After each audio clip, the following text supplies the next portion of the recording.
Juan Kapitulo 6, versikulo 35.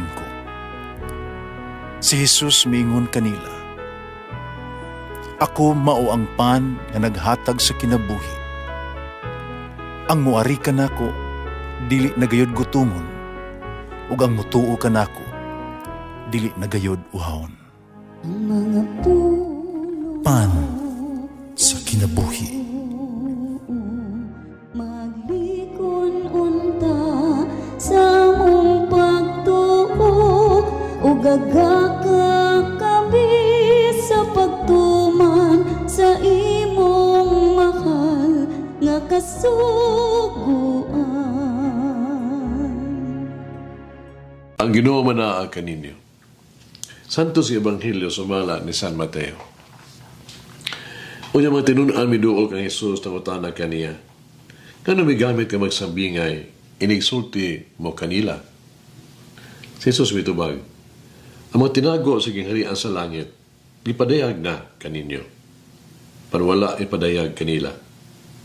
Kay ang aduna iya, dungagan pa aron maiya ang labaw nga iyang ikinahanglan. Panang tao nga walay nahot, kuhaan pa. Kuhaan pa kayo bisag gani ang jutay nga iyaha. Kinakatarungan nga migamit ako og mga sabingay kung magsulti kanila. Kay nagtanaw sila apan dili sila makakita. Namati sila apan dili sila makadungog, ni makasabot. Busa matuman ang panagda na Isaías. Bisag kung saon ninyo pagpamati, di ka mo makasabot. Bisag kung saon ninyo pagtanaw, dili ka mo makakita. Kay kini mga tawhana, gahig ulo. Gisapungan nilang ilang mga dalunggan, gipiyong ilang mga mata. Kay dili sila buot makakita. Di sila buot makadungog. Kay tingali unyag, makasabot sila, umubalik kanako. Ug sila akong ayuhon, nag-ingon ang Diyos. Apan kamo, pagkabulahan ninyo, kaya nakakita ang inyong mga mata, nakadungog ang inyong mga dalunggan.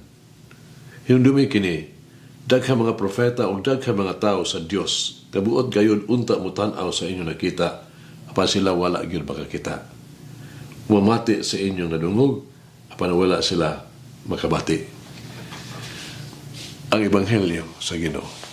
Pasalamati ang Ginoo kay siya maayo, ang iyang gugma mulungtad hangtod sa kahangturan. Pasalamati ang Diyos sa tanang mga Diyos, ang iyang gugma malungtaron.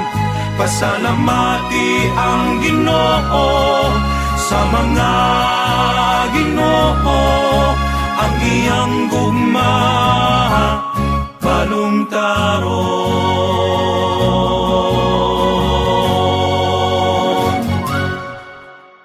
Ang Diyos kanunay naghatag. Ihatag niya kanato ang iyang gisaad. Ang ato ang Diyos nagtanyag parangay na itong hinunduman, ang iyang ihatag mahimong iyang bawion. Sumala sa bala ang kasulatan, makuha gihapon sa Dios ang iyang gitanyag o ang iyang gihatag. Kini, nagpatinaw sa bersikulo sa Biblia, bisan kinsa nga adunay, hatagan pa og siyag mahimong adunahan. Gikan sa bisan kinsa nga wala, bisan kung unsa ang anak kaniya, kuhaon pa. Sa tamabling atong kasing-kasing sa pagaminaw sa pulong sa Dios ug sa pagtuman ni ini, ang ginamuhatag kanato og mas daghan pang panalangin. Pangkon magbunido, magdumili kita pagdawat kaniya ug sa iya mga pulong, mawala ka nato ang kahigayunan sa pagdawat og daghang mga grasya. Ang Diyos kanunay nga naghatag ka nato og kahigayunan sa pagtuo o pagdawat kaniya. Ang Diyos kanunay naghatag ka nato mga posibilidad nga mas mailhan pa siya ug masabtan siya nato. ang kinahanglan natong buhaton mao ang pag-abli sa tuang mga mata ug dalunggan kung unsa ang gibuhat sa Dios sa tuang kinabuhi. Kinahanglan nga adunay natoy ipasibo ang atong kasing-kasing ngadto kaniya, ipauyon ang atong kinabuhi sa iyang kinabuhi. Ang atong mga pamaagi kinahanglan kanunay nga mihauyon sa iyang kabubuton ug paminaw uban sa gugma sa iyang mga tawag ug pagsunod sa iyang mga pamaagi. Ug kining tanan makapahimo kanato mga makabaton ug kasiguruan, no? Nga bulahan ang imong mga mata ug bulahan imong dalunggan. Atong pangutanon karon atong kaugalingon. Gibuksa ba nato ang atong mga mata ug mga dalunggan ngadto sa Dios? Nakita ba nato ang papangilabot sa Dios sa atong kinabuhi? Unsaon mo nato pagtubag kaniya? Doon ay gamay sugilanon si John Emmanuel dito sa nursery, ang bata gamay. So kayo ni Anas, so kabuntag sa mo nangandun siya pag ato sa eskwelahan, gisusi siyang inahan nga si Elizabeth ang tanan nga andam ba na gusto niya mahibalaan kung ang tanan nga iyahang butang na andam ug maayo gayod. Busa nang utana siya, iman ibutang animo ang ballpen, mga libro sa pag-color nimo. Ang bata may tinahorong kay mitubag sa akong bag.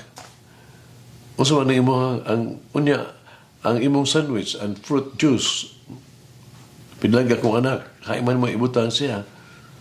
Ang bata nitubag sa akong lunchbox. Unya ang ako ang asensiyo. Sumala pa sa inahang putana ang inahan ng utana ang sako ang bulsa o karon di man nimo pipigi ako ang mga tambag diha nimo. Ang bata na ingon ang anaasa kong ulo. Katapusan ningon si Elizabeth, asa man ang ibutang si Jesus at tubag sa bata, anaasa kong kasing-kasing. O nga inahan malipayon gayo. Nga naminaw siya anak. May suon, mga pangutana, nangamuyo ba kita sa grasya o giya ni Jesus bisan kanusa kita mo desisyon o mabuhat ng mga importanteng mabutang sa itong kinabuhi? Magampo kita. Among minahal nga Ginoong Hesukristo. Ikaw among paglaom ug amo ang tabang ni ining yutan-ong kinabuhi. Ikaw ang among seguridad ug amo ang kalawasan. Gibuksan namo ang amo ang kinabuhi kanimo. Pagbilin unta ikaw diha sa mong kanamo o sa among kasing-kasing o sa among panimalay. Ihalad namo kanimo ang among mga buhat magauban kanamo among minahal nga Ginoong Hesus. Maghari ka na mo. Kontrolahan nga mo ang mga paagi sa mo ang kabubuton. Hiusa kami sa imong gugma. Ug ayaw itugot nga mabulag kami kanimo. Amen. Ug Mama Mary, abliha mong kasing-kasing, anda mo ang kalag. Haron ang pulong sa Dios mugamot gayod sa kasing-kasing ug amo ang matuman diha sa mong kinabuhi. Umulangin ang Diyos magagahom sa tanan, Amahan, Anak ug Espiritu Santo. Amen. May the Lord of the Divine Mercy bless us all, heal us from all diseases and suffering. Ayun unta niya kita, tanang mga sakit na sa lawas o sa kalag, body and soul. In the name of the Father, the Son, and of the Holy Spirit. Jesus, I trust in you. Amen. Whoever eats the bread of life will never hunger.